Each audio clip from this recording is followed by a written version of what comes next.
Dear students, I, Dr. Ashutosh Tiwari, once again welcome you all in this presentation. And in the last video, we have gone through the basics of the optical fiber. Now, in this video, we will discuss two important loss properties of the optical fiber, which are attenuation and dispersion, which taking place in the optical fiber. तो ये attenuation और dispersion जो है ये दोनों ही loss के कारण हैं और इनसे जो है सिग्नल का लॉस हो जाता है। तो उनको हम लोग थोड़ा डिटेल में यहाँ पर डिस्कस करने वाले हैं इस वीडियो में, जिनसे ये समझ में आ सके कि कौन कौन से फैक्टर्स हैं जिनसे सिग्नल्स डिस्टॉर्ट होते हैं और उनसे कैसे हम बच सकते हैं। तो इन आइए चलते हैं और एटेन्यूएशन और डिस्पर्जन इन ऑप्टिकल फाइबर को थोड़ा गंभीरता से स्टडी करते हैं। सबसे पहले तो ट्रांसमिशन कैरेक्टरिस्टिक्स जो हम यहाँ देख रहे हैं कि factor which affects the performance of optical fibre as a transmission medium. पहला फैक्टर है एटेन्यूएशन, या इसको हम ट्रांसमिशन लॉस भी कहते हैं। और इसी साथ जो है ये ट्रांसमिशन लॉस क्या करता है, determines the maximum repeaterless separation between transmitter and receiver. इसका मतलब क्या हुआ, रिपीटरलेस का मतलब क्या हुआ, रिपीटरलेस का मतलब हो गया जैसे एक ऑप्टिकल फाइबर हमने लिया, अब उसमें हमने सिग्नल फीड किया तो सिग्नल धीरे धीरे उसका लॉस हो जाता है। तो आगे जाकर के हमको कुछ रिपीटर्स लगाने पड़ते हैं जो सिग्नल्स की पावर को बढ़ाएं और फिर आगे ऑप्टिकल फाइबर में उसको कम्युनिकेट किया जाए। तो रिपीटर का इस्तेमाल ना करना पड़े, रिपीटर का इस्तेमाल ना करना पड़े, तब तक कितनी लंबाई हम ले सकते हैं वहाँ पर ऑप्टिकल फाइबर की, इसके बारे में हम लोग यहाँ पे विचार कर रहे हैं। तो maximum repeaterless separation between transmitter and receiver, एक सिग्नल पर ट्रांसमिट किया गया, फिर ऑप्टिकल फाइबर लगाया गया और रिसीवर ने रिसीव कर लिया और बगैर किसी रिपीटर की मदद के। तो ये एटेन्यूएशन या ट्रांसमिशन लॉस के बारे में। और डिस्पर्जन, डिस्पर्जन क्या होता है, जैसे डिस्पर्जन लाइट में होता है वैसे यहाँ पे भी डिस्पर्जन के बारे में डिस्कस करना है कि spreading of light pulses in a fibre. अब एक लाइट पल्स हमने दिया, वो लाइट पल्स जा करके अलग अलग कंपोनेंट्स ब्रेक हो गई या स्प्रेड हो गई। हमने भेजा तो यहाँ पर एक सिग्नल, लेकिन आउटपुट एंड पे, रिसीवर एंड पे हमको अलग अलग कई सिग्नल मिलने लगे। तो ये जो डिस्पर्जन है ये spreading of the light pulses है। और इसकी वजह से क्या होता है, इट लिमिट्स द बैंडविथ, जो सिग्नल की हम बैंडविथ पास कराना चाहते हैं ऑप्टिकल फाइबर के थ्रू, इसकी बैंडविथ को ये लिमिट करता है, रिस्ट्रिक्ट करता है कि भाई इससे ज़्यादा हम नहीं कर सकते। तो यहाँ पर इन दोनों चीज़ों को हमें समझना है। ऑप्टिकल फाइबर एटेन्यूएशन जो है इसमें क्या है, एक logarithmic relationship between the optical output power and the optical input power, कि एक हमने ऑप्टिकल फाइबर लिया, उसमें हमने इनपुट में क्या पावर फीड की और हमको आउटपुट में कितनी पावर बाहर मिल रही है उस ऑप्टिकल फाइबर के थ्रू कम्युनिकेट होने के बाद, उनके बीच में एक रिलेशन होता है। और ये रिलेशन जो है किस बात को मेजर करता है कि डिके ऑफ द सिग्नल कितना हुआ। अगर हम ये निकाल लें कि भाई हमने इतनी पावर इनपुट में दी और लास्ट में हमें आउटपुट में इतनी पावर मिल रही, तो हम ये कैलकुलेट कर लेंगे कि कितना पावर का लॉस हुआ है और उससे ये पता चल जाएगा कि एटेन्यूएशन कितना है ऑप्टिकल फाइबर में।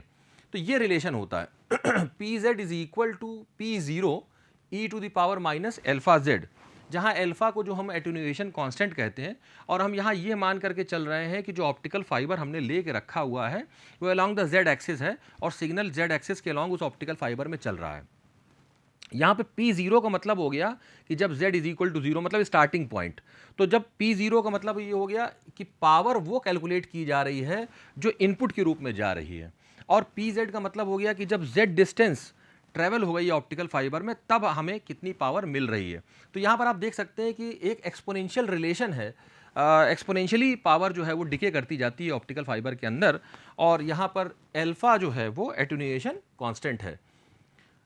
तो जो अभी हमने डिस्कस किया आपसे कि पी जेड क्या है, optical power at the distance Z from the input, P zero क्या है, इनपुट ऑप्टिकल पावर, और एल्फा क्या है, फाइबर एटेन्यूएशन कोफिशिएंट, जिसका मेजरमेंट जो है वो डेसिबल पर किलोमीटर में किया जाता है। अगर पावर रेशियो कैलकुलेट करना है तो इसका सिंपल फॉर्मूला लॉगरिथमिक होता है 10 log P not upon P I, output power to the input power. Usually जो एटेन्यूएशन है इसको हम लोग डेसिबल्स में एक्सप्रेस करते हैं, और एटेन्यूएशन कांस्टेंट को मेजर करने के लिए ये फार्मूला होता है alpha is equal to 1 upon Z 10 log P O upon P I. P O मतलब हो गया आउटपुट पावर कितनी मिल रही है हमको, और पी आई का मतलब हमें क्या इनपुट पावर वहाँ पे मिल रही है। Attenuation is because of different mechanisms, तीन अलग अलग तरीके की मैकेनिज्म होती हैं जिसके कारण एटेन्यूएशन हो रहा होता है। पहली मैकेनिज्म होती है स्कैटरिंग, दूसरी एब्जॉर्प्शन और तीसरी बेंडिंग। इसके बारे में हम लोग अभी आगे डिटेल में डिस्कस करेंगे। और जो फाइनल एटीन्यूएशन होता है, जो यहाँ लिखा है अल्फा टोटल, जो फाइनल एटीन्यूएशन होता है वो तीनों कंपोनेंट की वजह से मिल करके होता है। स्कैटरिंग का भी रोल होता है, एब्जॉर्प्शन का भी होता है और बेंडिंग का भी रोल होता है। तो तीनों को हम लोग ध्यान से स्टडी करेंगे तो हमें समझ में आ जाएगा कि व्हाट आर द रोल्स। अब बेसिक एटीन्यूएशन मैकेनिज्म्स जो है वो क्या क्या हैं हमारे पास में। पहली एटीन्यूएशन के लिए जो मैकेनिज्म है वो है मटेरियल एब्जॉर्प्शन। अब मटेरियल एब्जॉर्प्शन दोनों तरीके का होता है, इंट्रिंसिक भी एक्सट्रिंसिक भी। स्कैटरिंग भी दो तरीके की होती है, लीनियर और नॉन लीनियर भी। और उसके बाद होते हैं बेंडिंग लॉसेस। अब बेंडिंग लॉस भी दो प्रकार के होते हैं, मैक्रो बेंड्स और माइक्रो बेंड्स के कारण होने वाले लॉसेस। तो मटेरियल एब्जॉर्प्शन के बारे में जो हमने अभी चर्चा करी थी, इसको थोड़ा सा ध्यान से डिस्कस करते हैं। मटेरियल एब्जॉर्प्शन में क्या हो रहा है, a loss mechanism related to the material composition and the fabrication process for the fibre. इसमें ये क्या करता है, results in the dissipation of some of the transmitted optical power in the waveguide. Waveguide का मतलब उसी हम ऑप्टिकल फाइबर के बारे में बात कर रहे हैं। एब्जॉर्प्शन ऑफ लाइट या ऑप्टिकल एनर्जी जो एब्जॉर्ब हो रही है वो इंट्रिंसिक मतलब हो गया कि आंतरिक कारण से हो गया। आंतरिक क्या क्या कारण हो सकते हैं कि caused by the interaction with one of the major components of the glass. तो जो सिग्नल जाए वो ग्लास के जो मेजर कंपोनेंट हैं जिससे वो मिल करके बना है ग्लास, उससे इंटरेक्ट करके अपनी एनर्जी को लूज करे, ये इंट्रिंसिक कारण हो गए। तो इसमें भी हम कैटेगराइज कर सकते हैं कि पहला क्या हो सकता है, एब्जॉर्प्शन इन द IR मतलब इंफ्रारेड वेवलेंथ रीजन, इसको कहेंगे हम मॉलिक्यूलर एब्जॉर्प्शन। और दूसरा हो सकता है absorption in the ultraviolet wavelength region, जिसको हम कहते हैं इलेक्ट्रॉनिक एब्जॉर्प्शन। तो ये दोनों तरह के एब्जॉर्प्शंस हो सकते हैं जिसकी वजह से एनर्जी एब्जॉर्ब हो जाएगी और आउटपुट में मिलने वाली पावर जो है वो हमारी कम पड़ जाएगी। स्कैटरिंग मैकेनिज्म में क्या होता है कि scattering effects prevents attainment of total internal reflection at the core cladding boundary. Scattering की वजह से क्या होगा कि जो लाइट चली वो कोर और क्लेडिंग की बाउंड्री से थोड़ा सा डेविएट हो जाएगी, जिससे जो TIR होना चाहिए था कोर क्लेडिंग बाउंड्री पे वो संभव नहीं हो पाएगा। और resulting in the power loss due to the obstacles और इन द होमोजेनिटीज। अब जैसे यहां पर देखिए ऑप्टिकल फाइबर है तो सपोज ये रे ऑफ लाइट चली, अब लाइट चल रही थी यहाँ पर, तो जिसको TIR करना था उसको अगर यहाँ पर इस जगह पर कोई ऑब्स्टेकल मिल गया तो ये लाइट जो है वो वहाँ से स्कैटर हो जाएगी और उसका पाथ डेविएट हो जाएगा, जिसकी वजह से जिस जगह पर TIR होना है तो वहाँ से नहीं होगा। और ये लाइट यहाँ से इस ऑब्स्टेकल के कारण बेंड होकर के इधर जब चली जाएगी तो उसका जो एंगल है वो चेंज हो जाएगा, जिसकी वजह से वो यहाँ पर TIR ना कर पाने के कारण इस क्लेडिंग बाउंड्री की तरफ मूव कर जाएगी। और या इसको मूव करने का मतलब है कि हमारा सिग्नल जो है वो लॉस हो जाएगा। ये स्कैटरिंग लॉस के बारे में बता रहे हैं। Even very small changes in the core refractive index behaves as the optical obstacle and changes the direction of the original beam. यहाँ पर ये बहुत इंपॉर्टेंट बात है कि जो कोर का मटेरियल है, अब हमने थ्योरेटिकली तो ये बता दिया कि पूरी कोर जो एंटायर हमारी उसका रिफ्रैक्टिव इंडेक्स सेम है, लेकिन कभी कभी हो सकता है कि मटेरियल इस तरीके का हो उसका कोर का कि किसी एक पर्टिकुलर पॉइंट पर रिफ्रैक्टिव इंडेक्स की कोई दूसरी वैल्यू हो रही हो, इधर आगे जाने पर वैल्यू चेंज हो जा रही हो, यानी इनहोमोजेनिटी हो कोर में। इसकी वजह से क्या होगा कि जो सिग्नल चल रहा होगा वो होमोजीनियसली मूव नहीं कर पाएगा और आगे जाकर के रिफ्रैक्टिव इंडेक्स का जो चेंज है वो भी एक तरीके से उसके लिए ऑब्स्टेकल का काम करेगा, क्योंकि वहाँ से लाइट बेंड कर जाएगी और जब लाइट वहाँ से बेंड कर जाएगी तो जो TIR होना था वो नहीं हो पाएगा कोर क्लेडिंग बाउंड्री पे और सिग्नल का लॉस हो जाएगा। अब बेंडिंग के लॉसेस क्या क्या हो सकते हैं। Bending an optical fibre introduces a loss in the light power. किस तरीके से, देखिए पहला तो होता है मैक्रो बेंड। मैक्रो मतलब होता है बड़ा। मैक्रो बेंड का मतलब ये हो गया कि अगर हमने पूरा का पूरा ऑप्टिकल फाइबर एंटायरली एक बड़े से बेंड के फॉर्म में मोड़ दिया, इसको मैक्रो बेंड कहते हैं। और माइक्रो बेंड का मतलब हो गया कि जैसे ऑप्टिकल फाइबर है वो बीच में कहीं छोटा सा मुड़ गया तो वो माइक्रो बेंड कहलाता है। तो ये दोनों ही बेंडिंग जो हैं वो सिग्नल का लॉस करते हैं। जैसे यहाँ पे देखिए कि ये दिखाया जा रहा है कि ये जो पूरे ऑप्टिकल फाइबर का इस तरीके से मुड़ जाना, यहाँ देखिए पूरा का पूरा फाइबर ही चेंज मुड़ा जा रहा है, इसको हम लोग मैक्रो बेंड कहते हैं। और यहाँ पर हल्का सा ये फाइबर ट्विस्ट हो रहा है, इसको हम लोग माइक्रो बेंड कहते हैं। लेकिन ये दोनों ही तरह की जो बेंडिंग होती हैं इनसे सिग्नल का हमेशा लॉस होता है।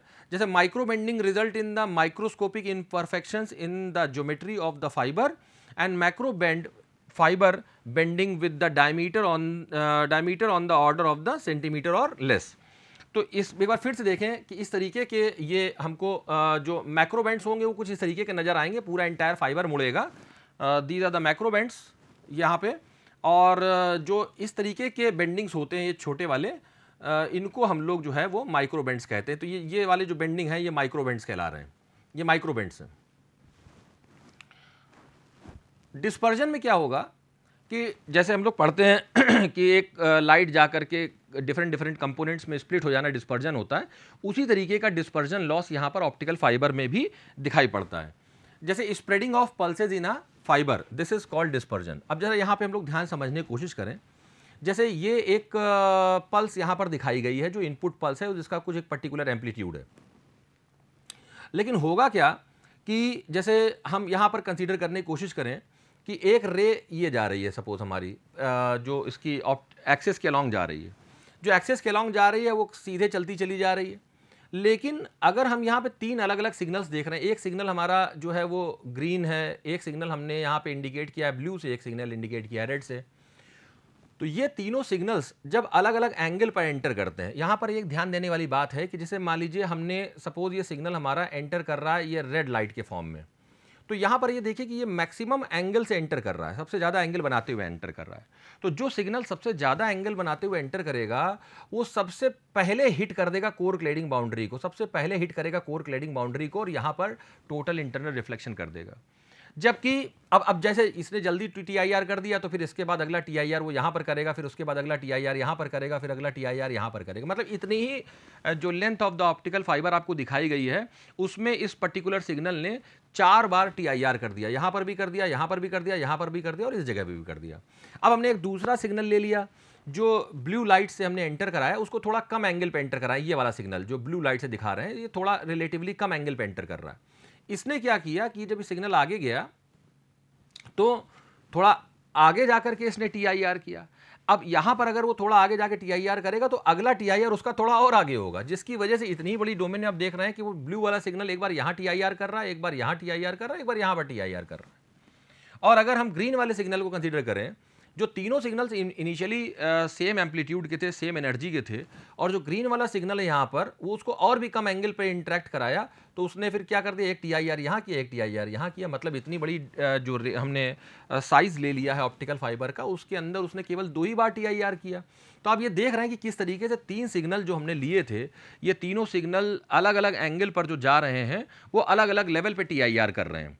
एक कोई सिग्नल है जो इतनी ही जगह पर 4 बार TIR कर रहा है, एक 3 बार TIR कर रहा है, एक 2 बार TIR कर रहा है। तो उससे होगा क्या कि आउटपुट पर जब हम यहाँ पर देखेंगे, यहाँ पर आउटपुट हमको जो मिलेगा उसमें जो सिग्नल होंगे वो अलग अलग टाइम इंटरवल पे मिलने लगेंगे। यहाँ पर सिग्नल सबसे पहले मतलब ये ग्रीन वाला अलग टाइम पे आएगा, रेड वाला अलग टाइम पे आएगा और ब्लू वाला अलग टाइम पे आएगा, जिसकी वजह से जो शार्प पीक हमको मिलनी चाहिए थी वो नहीं मिलेगी, बल्कि यहाँ पर एक पल्स की पूरी स्प्रेडिंग हो जाएगी। इस तरह का पीक ना मिल करके यहाँ पर एक पल्स इस तरह की मिल जाएगी, पल्स थोड़ी ब्रॉड हो जाएगी, और इस कॉन्सेप्ट को हम लोग जो है पल्स ब्रॉडनिंग कहते हैं।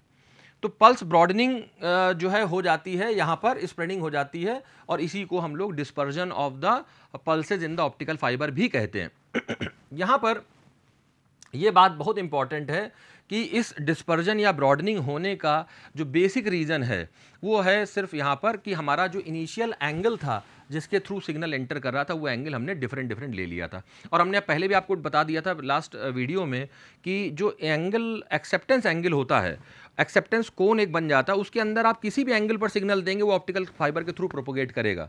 लेकिन अलग अलग एंगल पर सिग्नल देने से वो सिग्नल जो है लास्ट एंड पर अलग अलग टाइम पर पहुंचते हैं, जिसकी वजह से जो आउटपुट पल्स होती है वो ब्रॉडन हो जाती है, और इस कॉन्सेप्ट को पल्स ब्रॉडनिंग कहा जाता है। अब हम इसकी वजह से क्या होता है कि जो band width of the signal है वो उस पर एक लिमिट लग जाती है, लिमिट्स द बैंड विथ। और टाइप ऑफ डिस्पर्जन्स, ये डिस्पर्जन बेसिकली 2 तरीके के होते हैं, दीज आर 2 टाइप्स। पहला टाइप जो होता है वो होता है इंटरमोडल और दूसरा होता है इंट्रामोडल।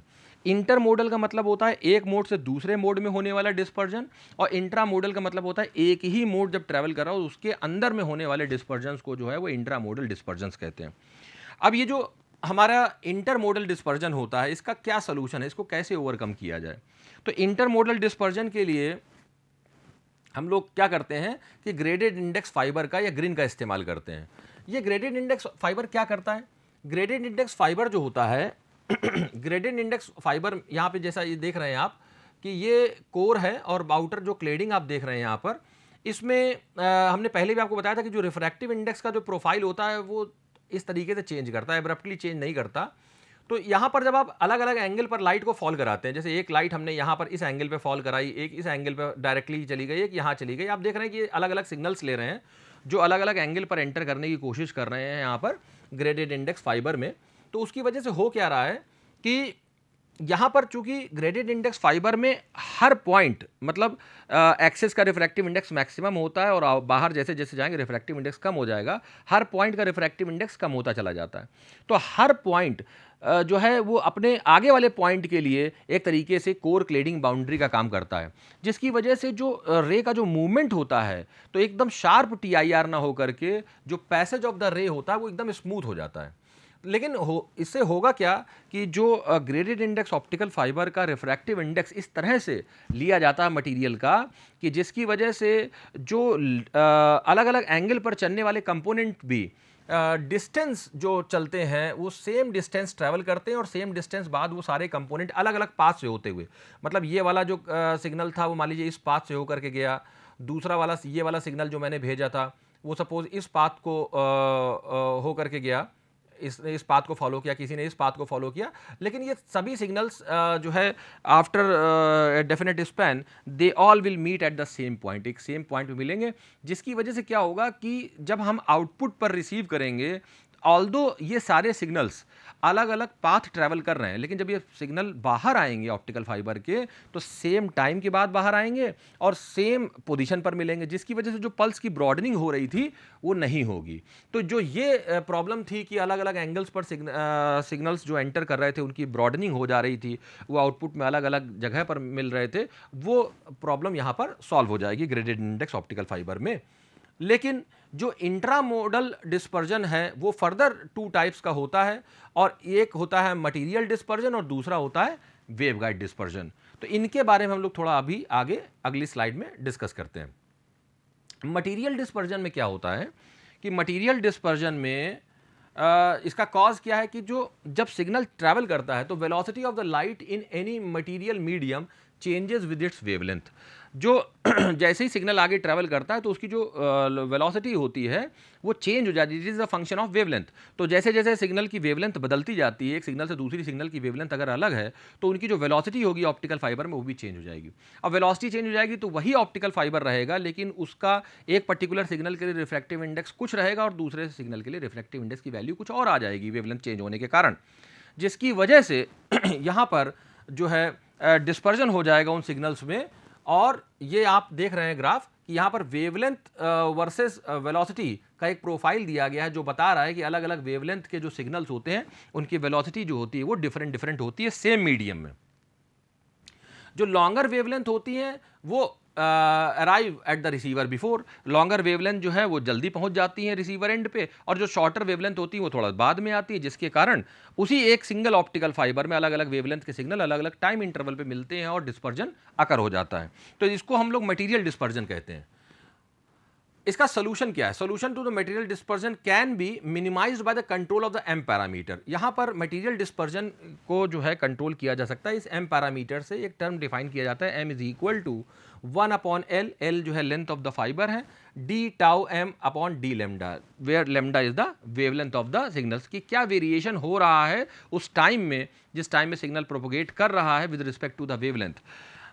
और अगर हम यहाँ पर wavelength versus material dispersion parameter जो ये है इसका प्लॉट करते हैं तो इसका प्लॉट से हमको पता चल जाता है कि वो region for negligible material dispersion क्या होगा, और उस रीजन को, जैसे यहाँ पर इस ग्राफ में ये रीजन है, उस रीजन को आइडेंटिफाई करके हम लोग उसी रीजन में उसी पर्टिकुलर वेवलेंथ को सिग्नल को उस ऑप्टिकल फाइबर के अंदर अगर प्रोपोगेट कराएंगे तो मटेरियल डिस्पर्जन के इफेक्ट हमको कम से कम नजर आएंगे।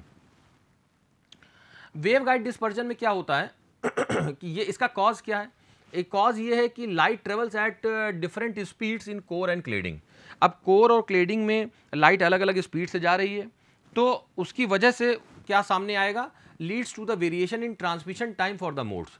जो ट्रांसमिशन टाइम है अलग अलग मोड्स का वो बदल जाता है, और बदलने की वजह से क्या होगा कि एक नॉर्मलाइज्ड प्रोपोगेशन कांस्टेंट हम लोगों को पहले डिफाइन करने हैं हम लोग यहाँ पर, जिसको हम लोग कह रहे हैं बीटा एन। इसको कहते हैं नॉर्मलाइज्ड प्रोपोगेशन कांस्टेंट, और इसका फॉर्मूला होता है बीटा स्क्वायर अपॉन के square minus n2 square divided by n1 square upon minus n2 square, जहां n2 is the refractive index of the cladding and n1 is the refractive index of the core.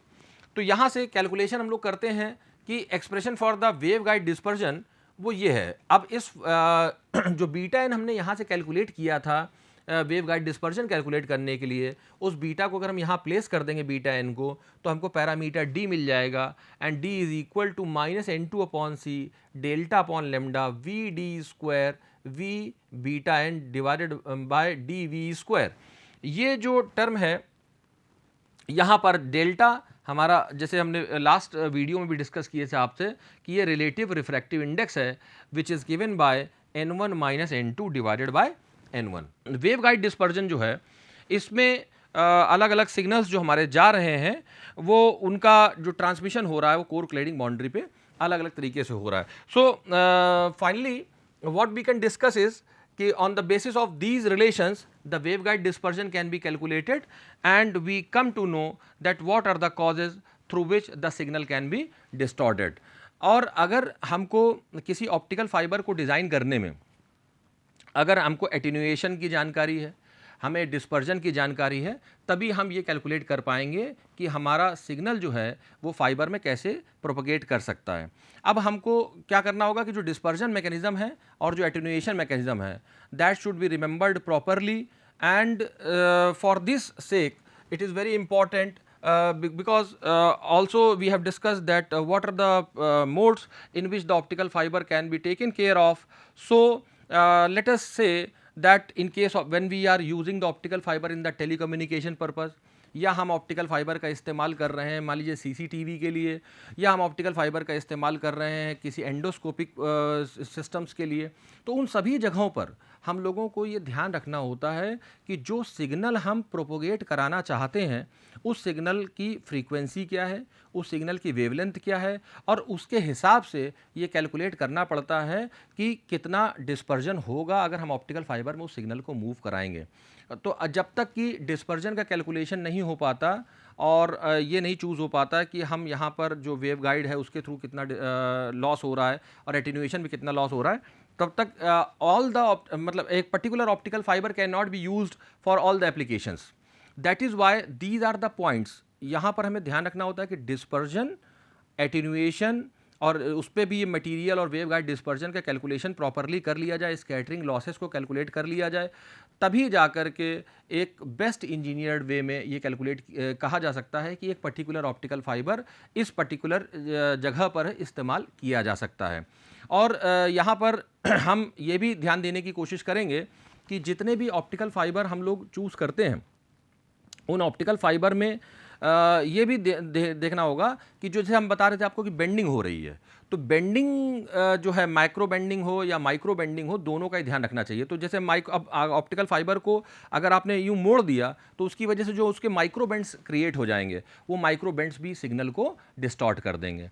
और similarly macro bending में भी यहाँ पे जो discuss हमने किया था अभी पूरा आपसे कि मैक्रो बेंडिंग में भी सिग्नल जो है वो ऑप्टिकल फाइबर के बेंड करने के साथ साथ तो सिग्नल बेंड नहीं हो पा रहा है, क्योंकि वो तो लाइट अपने पाथ को ही फॉलो करेगी या सिग्नल इलेक्ट्रोमैग्नेटिक सिग्नल अपने पाथ को फॉलो करेगा, तो वहाँ पर ये प्रॉब्लम आ जाती है। इसलिए हम लोगों को मैक्रो बेंड्स और माइक्रो बेंड्स इन दोनों ही केसेस में हमारे सिग्नल का लॉस हो जाता है।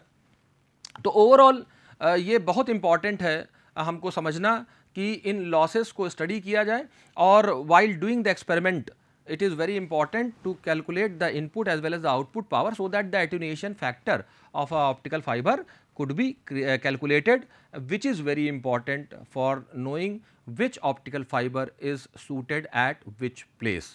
So इन्हीं बातों के साथ मैं आज के वीडियो को समाप्त करता हूँ और आशा करता हूँ कि आप जो है इससे फ़ायदा उठाएंगे और इसको ध्यान से समझेंगे। Thank you.